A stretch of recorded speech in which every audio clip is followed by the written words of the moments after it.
Hola, ¿qué tal? El día de hoy voy a hablar del profeta Miqueas. Los temas que se van a mencionar en relación con el libro del profeta Miqueas son las ciudades que Dios convirtió en ruinas, el castigo que aplica a los opresores y a los que están en estado de desobediencia, el mensaje apocalíptico al remanente de la diáspora, los israelitas que se encuentran dispersos por el mundo. 4. El lamento de Miqueas al ver las personas que perdieron sus tierras. 5. El origen de Jesús para el dilema que está ahorita en la actualidad en relación a si es palestino o es judío. 6. Lo que pide Dios de nosotros, y que son 3 cosas puntuales que están señaladas ahí. 7. A diferencia de otros libros proféticos, este autor menciona que Dios baja de su templo santo y las montañas y los valles se hunden como cuando se acerca la cera al fuego. Y Dios grita. Pues bien, yo les voy a leer cuál es el clamor de Dios o en qué consisten estos gritos, y están en la parte final porque en ese orden están redactados en este libro. Empezaré diciendo quién es el profeta Miqueas. Miqueas es un profeta menor del Antiguo Testamento. No por encontrarse en el Antiguo Testamento se refiere al pasado nada más. No es historia, porque estamos hablando de un libro profético que habla del futuro. Toca temas del pasado, del presente y presagia el futuro, de tal manera que es aplicable en tiempo real a nuestras vidas. Este profeta vivió en el siglo 8 a.C., cuando el imperio asirio se encontraba en su máximo esplendor, porque había conquistado las principales ciudades de Israel, como son Jerusalén y Samaria. Estaba sometida Judá al imperio asirio, a quien le pagaba tributo, y en ese tiempo gobernaba el rey Ezequías. Oseas es contemporáneo de otros profetas Miqueas es contemporáneo de Oseas y de Amós. Este libro es un libro apocalíptico que en cierta forma, al igual que los otros de los profetas mayores y menores, habla de el juicio de Dios. En la parte final se encuentra un mensaje dirigido al remanente, que son los israelitas dispersos por el mundo con motivo de las continuas guerras de que han sido objeto a través de los tiempos. En relación con el punto número 1, ¿por qué Dios destruyó o permitió que se destruyera Samaria? Pues bien, ¿qué fue lo que vio Dios? Vio cuántas personas recostadas en su cama planeaban el mal que ejecutaban al día siguiente. Vio las personas que robaban lo que previamente codiciaban. Vio cómo los opresores oprimen a los jefes de familia y a los suyos, al dueño y a sus bienes. Y también vio la adoración a otros dioses. Este punto lo destaca 2 veces y lo ofende porque no solamente implica desplazar al Dios verdadero que salvó a su pueblo de Israel de la esclavitud de Egipto, lo mantuvo purificándolo en el desierto y le dio en herencia bajo testamento, un testamento público, abierto para todo el mundo que se encuentra en el Antiguo Testamento, como su propio nombre lo indica, para que todo el mundo supiera que Dios le dio en herencia al pueblo de Israel la tierra prometida que emana leche y miel. Dios le hizo una promesa a Abraham, que esa promesa se transmitió de generación en generación al primogénito. De Abraham a Isaac, de Isaac a Jacob y de Jacob a las 12 tribus y así sucesivamente. Y esa promesa consistía en que su descendencia sería tan grande como las estrellas del cielo y las arenas del mar, que no se podría contar, y que le iba a dar en herencia una tierra que emana leche y miel, la tierra prometida, Israel, antes Canaán. Y lo dejó por escrito en el libro más vendido del mundo. Ustedes saben que para deslindar problemas se hace un testamento cuando alguien quiere dejar en herencia sus bienes, que puede ser incluso a sus hijos o a alguien que hayan considerado una persona digna o servicial. No necesariamente tiene que ser a los hijos, porque la última voluntad del testador se debe de respetar, sea a quien le deje ese testamento escrito. No es un juicio intestamentario, donde no hay testamento, sino que van todos los que se consideran con derechos. Aquí hay un testamento por escrito y está en el Antiguo Testamento, en la Biblia, el libro más vendido del mundo. Pues bien, en relación, y les dijo que no, volviendo al tema, después de darles todo lo que les acabo de mencionar, un testamento donde viene esa tierra prometida y donde les propone que su descendencia va a ser tan numerosa, pues lo menos que puede esperar Dios es que correspondan a su amor, pero no que lo cambien por otros dioses. Ese desplazamiento conlleva consecuencias irreparables, por eso se ofende mucho Dios. ¿Cuáles son esas consecuencias?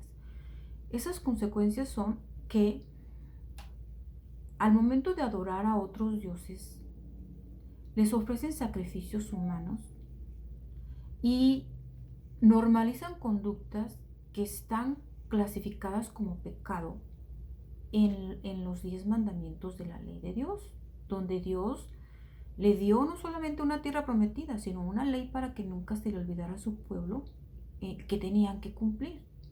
Y ahí estaba cuáles son las conductas que prohíbe: no matarás, no levantarás falsos testimonios, no robarás. Son 10 que están al alcance de las personas y que pueden cumplirlos, porque Dios nunca le va a obligar a alguien a hacer algo que no está dentro de su capacidad. De tal manera que si adoptaban dioses paganos, automáticamente esos mandamientos quedaban sin efectos. ¿Y quiénes eran los primeros perjudicados? Pues los hijos de Dios, porque se hacían acreedores en el menor de los casos a un castigo y en el mayor de los casos al fuego eterno que no se apaga, y que es el llanto y rechinar de los dientes de dolor y de desesperación. Por ese motivo, en Miqueas 5:13 señala lo siguiente: haré destruir tus esculturas y tus imágenes talladas en medio de ti, y nunca más te inclinarás ante la obra de tus manos. Arrancaré tus imágenes de acera de en medio de ti y destruiré tus ciudades. Y con ira y con furor haré venganza en las naciones que no escucharon. Pues bien, aquí sí quisiera pedirles que no confundan estas imágenes de las que habla el Antiguo Testamento, no solamente en el libro de Miqueas, sino también en Génesis y en otros apartados del Antiguo Testamento, que no se está refiriendo a que tú tengas en tu casa una imagen de la Virgen o del Señor de la Misericordia, porque tenemos que racionalizar el motivo por el cual Dios está estableciendo la prohibición de las imágenes. Esas imágenes se refieren a los dioses profanos, a los que les hacían sacrificios humanos, a los que les permitían el libertinaje y la promiscuidad, a los que los hacían actuar sin dignidad y sin valores, a los que llevaban a las personas a la perdición y al castigo eterno del fuego, del infierno. Pero no a imágenes que te muestran el camino, la verdad y la vida, que te dicen que perdones, que ofrezcas la otra mejilla, que ayudes a tu prójimo, que ames a tu prójimo como a ti mismo, que seas misericordioso. O sea, no confundamos a qué imágenes se refiere la prohibición. Obviamente se refieren a las imágenes que nos llevan al mal, no a imágenes que nos llevan al bien. Pues bien, en relación con el siguiente punto, que es el mismo punto 1, pero se refiere a la ciudad de Jerusalén, ¿por qué permitió Dios que se destruyera? ¿Por qué la castigó? Porque vio que algunos desprecian la justicia, que tergiversan el derecho, otros. Vio a jueces que se dejan sobornar por regalos, por puestos, por favoritismos. Porque vio a sacerdotes que enseñan por sueldos. Vio a maestros, sí, pero del mal, expertos en el mal, que hablaban con su ejemplo. Vio al poderoso que actuaba con codicia y vio que unos se tendían trampas unos a otros. Pues sí, eso fue lo que enfureció al Señor. ¿Y cómo fue el castigo de manera particular, aparte del castigo a las naciones? Número 1, este es el punto 2, pero el castigo, el primer castigo que menciona aquí es que todos sus salarios serán echados al fuego. Siguiente castigo, no podrán ir más con la frente en alto, porque irán de desgracia en desgracia. Siguiente, odian el bien. Miren, dice aquí, lanza una pregunta al aire, interesante, dice, ¿qué no les corresponde a ustedes conocer el derecho? Entonces, ¿por qué odian el bien y aman el mal? Por eso dice, a todos estos van a clamar a mí, pero yo no les voy a responder. Dice, clamarán al Señor, pero Él no les responderá. Entonces, como ven, son castigos muy fuertes, consecuencia de nuestros actos, ¿sí? Así que no podemos decir que es un Dios injusto, porque esta es la justicia divina. Hay algunas personas que consideran que la justicia divina es, por ejemplo, la que aplicó Jesucristo cuando hizo la mejor defensa que cualquier abogado al defender a una mujer condenada a muerte. Es el caso de María Magdalena cuando iba a ser apedreada. En ese tiempo la mujer adúltera moría apedreada.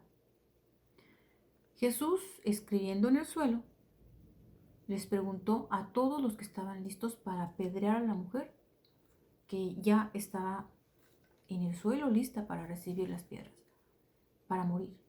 Y les pregunta, el que se sienta libre de pecado, que arroje la primera piedra. ¿Alguno de ustedes se siente libre de pecado? Y uno a uno soltó su piedra y se retiró. Y por eso Jesús le preguntó, ¿dónde están tus acusadores? Si ellos te han perdonado, yo con mayor razón, nada más vete y no peques más. Entonces, el que se sienta libre de pecado, que arroje la primera piedra, se refiere a este contexto y a esta conducta, no a todas, no vamos a generalizar. Y pues esa es la justicia divina. El punto 3 es el mensaje que da Dios al remanente, la diáspora. Debido a las guerras constantes de que ha sido objeto el pueblo judío, pues se ha esparcido por todo el mundo. Y las Sagradas Escrituras establece que al final de los tiempos, Dios llamará a su pueblo de todos los confines de la tierra y los reunirá en Israel. Pues aquí el profeta Miqueas señala que tal acontecimiento será tal como cuando un pastor de ovejas congrega a todas sus ovejas en un campo. Y en relación con este tema les agrego un video en el que en este mes las autoridades eclesiásticas de Israel están convocando a todos los israelitas dispersos por el mundo para que regresen de inmediato al pueblo de Israel. Con esta determinación están acelerando el final de los tiempos, porque este pasaje bíblico estaba destinado para el juicio final. Pero ya estamos viendo señales apocalípticas que antes no sucedían. Desde la pandemia del COVID se han desatado cosas históricas que por su continuidad, una tras otra, nos deja saber que ya está muy cerca el día del juicio. Incluso para algunos ya llegó. En relación con el punto número 4, que es el lamento de Miqueas por las personas que perdieron sus tierras, viene en el capítulo 2, versículo 4. En aquel día se dirá contra vosotros un refrán y se preferirá una amarga lamentación, se proferirá, diciendo, hemos sido totalmente destruidos. Él ha cambiado la porción de mi pueblo. ¿Cómo me la ha quitado? Al infiel ha repartido nuestros campos. Esto se cumplió desde hace mucho tiempo, porque la tierra prometida tiene un testamento, y es un testamento público y es un testamento abierto a todos y está en la Biblia y es el libro más vendido del mundo. Nosotros sabemos que una forma de transmitir la propiedad es a través de un testamento.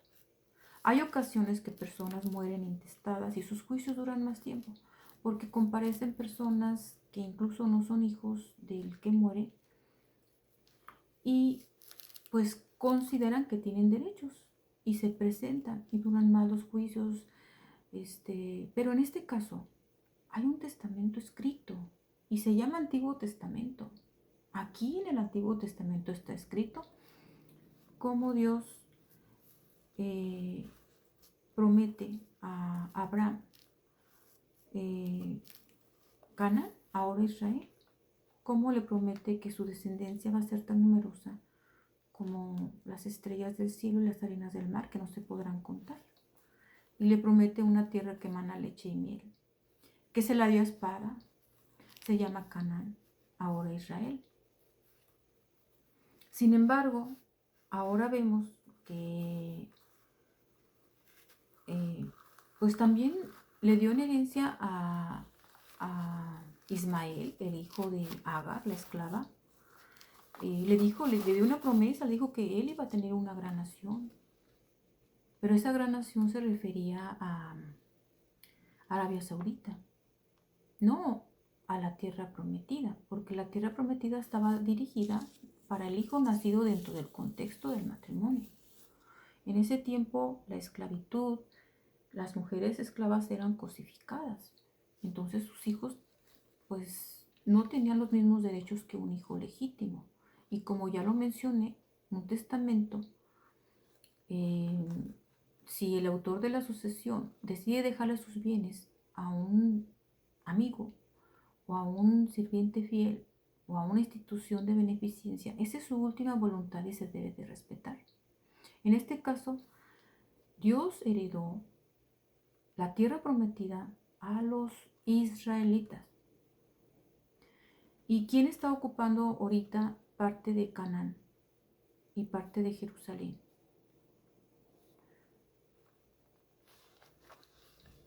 ¿Quién está ocupando? Los árabes. ¿Desde cuándo? Desde que a un emperador romano, en el año 135 después de Cristo, se le ocurrió juntar dos ciudades, como fue Belén y Jerusalén, una parte de cada ciudad, y le puso, te llamas Palestina y aquí van a vivir los árabes. Pues no solamente invadieron ese espacio, sino que aparte pusieron su mezquita en el área donde había sido el templo de Dios, edificado por Salomón, destruido por Nabucodonosor, vuelto a edificar por los judíos y destruido por el Imperio Romano. ¿Qué más quieren? Yo hasta lo que he leído hasta ahorita, el avance que llevo de la lectura de los profetas en sus libros, he llegado a una conclusión que no me he inventado, sino que está documentada. En un video yo mencionaba que las luchas que habían tenido tanto palestinos como israelitas desde la historia de la humanidad se debían a cuestiones de tierras, a cuestiones de el agua, a cuestiones de ideología o de religión. Pero acabo de descubrir en la Carta Fundacional de Hamás que hay una razón única que los hace vivir eternamente en guerra. Y esa nación única, por aquí tengo la carta, creo, sí, aquí está, señala, fue hecha primero el 18 de agosto de 1988. Dice que es el movimiento de resistencia islámica conocido como Hamás, que es una organización islámica fundamentalista, extremista, que opera en los territorios bajo control israelí. Tiene 36 artículos y tiene un objetivo único. Ese objetivo es destruir el Estado de Israel a través de yihad. Yihad es la guerra santa islámica. Dice que el movimiento de resistencia islámica es singular movimiento palestina cuya fidelidad es a Alá. Y dice también que sobre la destrucción de Israel, dice que Israel existirá y continuará existiendo hasta que el Islam lo destruya de la misma manera que destruyó a otros en el pasado. Esto tiene relación con el Corán en la parte que establece, donde encuentres un infiel, dale muerte. Y en otro apartado dice que los infieles son los israelitas, los judíos, mejor dicho, y los cristianos. Y también en relación con la Organización de las Naciones Unidas menciona que hay un rechazo a la negociación del acuerdo de paz, porque las iniciativas propuestas internacionales no son sino una pérdida de tiempo, un ejercicio inútil. Y condena a Egipto porque hizo las paces con Israel. Le dice que el hecho de haber abandonado la lucha contra el sionismo es alta traición. Y por eso será despreciado quien perpetre acto igual. Y dice que el día del juicio no llegará hasta que los musulmanes no luchen contra los judíos y les den muerte. Entonces los judíos se esconderán detrás de las rocas y los árboles, y estos últimos gritarán, oh musulmán, un judío se esconde detrás de mí, ven a matarlo. Como ven, es una carta llena de violencia, y es preocupante que también a los niños les inculquen esto, porque los niños no quieren guerras, los niños quieren paz. Y si este movimiento no se ama a sí mismo, so pretexto de agradar a Dios con este movimiento, pues quiero decirles que por sus niños merecen vivir en paz, no en guerra. Sus hijos merecen el amor de Dios en paz. Y por eso deberían de hacer un esfuerzo a abandonar toda palabra que implique violencia. Ya les mencioné pues que Jesús es judío, es de Judá, porque así lo establece. Y en Mateo 2, ya en el Nuevo Testamento, en correlación con el libro de Miqueas, establece, pues ya mencioné la genealogía, establece que pues Jesús de Nazaret, el Mesías, nació en Belén. en Judá, Belén de Judá, Israel. Y continuando con el siguiente tema, me quedan 5 minutos. Está programado para que no dure más de 30 minutos este mensaje. Miqueas en el capítulo 6:8 nos dice lo que Dios pide de nosotros.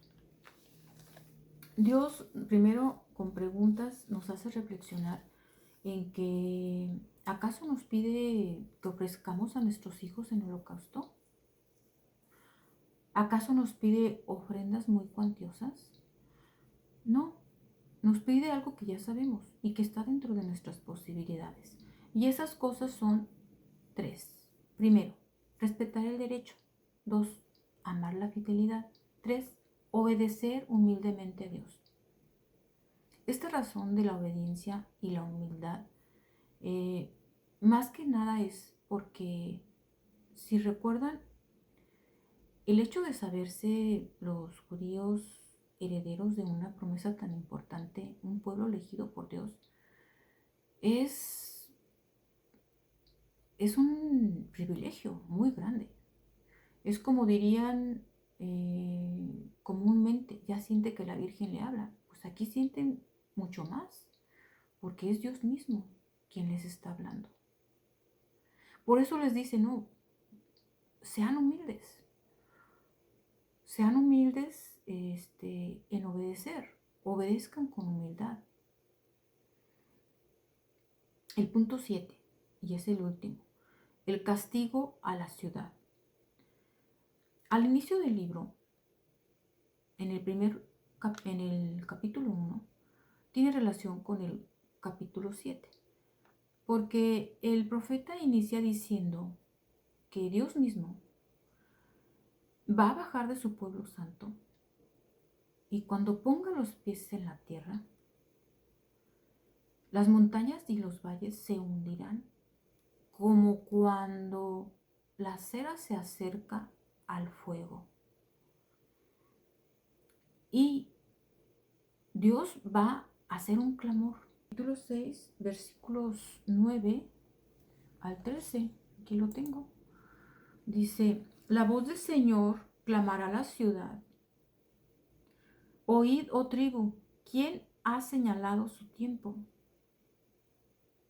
¿Hay todavía alguien en casa del impío con tesoros de impiedad y medida escasa que es maldita? ¿Puedo justificar balanzas falsas y bolsa de pesas engañosas? Porque los ricos de la ciudad están llenos de violencia. Sus habitantes hablan mentiras y su lengua es engañosa en su boca. Por eso yo también te haré enfermar, hiriéndote, asolándote por tus pecados. Qué duro. Pues esto nos induce a reflexionar en qué estamos haciendo nosotros para agradar a Dios o para desagradarlo. Y por eso es que la tierra se va a convertir en un desierto, dice, por culpa de sus habitantes y como pago por nuestras malas acciones. Y al final el mensaje que ofrece es que el profeta dirige lo siguiente a Dios. Le dice, ¿qué Dios hay como tú que absuelva de la culpa y pase por alto la rebeldía de tu heredad? Dice, se compadecerá de nosotros, sepultará nuestras culpas y arrojará al fondo del mar nuestros pecados. Obviamente se refiere al remanente, a los convertidos. Bueno, pues de esto habla el libro del profeta Miqueas y yo les comparto al final algunos temas de la actualidad que ponen de manifiesto cómo este libro está recobrando vida en nuestros días. Y gracias por escucharme. Los sigo invitando a que se suscriban a mi canal y nos vemos en la próxima emisión. Hasta luego.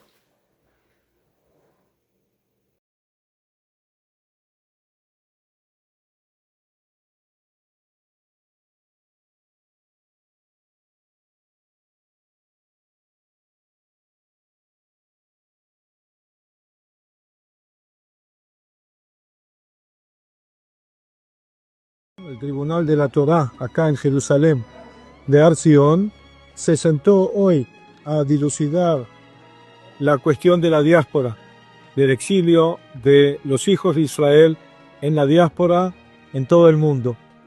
Se ha desatado una ola de antisemitismo muy grande y por lo tanto nosotros vemos de que la providencia divina de Hashem nos está culminando a viajar y establecerse en la tierra de Israel. Dentro de poco ya no va a ser posible porque la ola antisemita ya se ha desatado. Ordenen sus cosas en muy poco tiempo, lo más rápido posible, y todos vengan a la tierra de Israel. Este mensaje refleja una narrativa que hemos escuchado antes. Por ejemplo, Nicolás Maduro, de Venezuela, afirmó en el pasado que Jesús era palestino. ¿Dónde nació Jesucristo, nuestro Señor Jesucristo? En Belén, Palestina. Cuando Él nació era Palestina, hace miles de años, más de 2000 años. Nacido en Belén y criado en Nazaret, territorio de Palestina. Así que Jesús fue un niño palestino, un joven palestino. Él murió como un hombre palestino.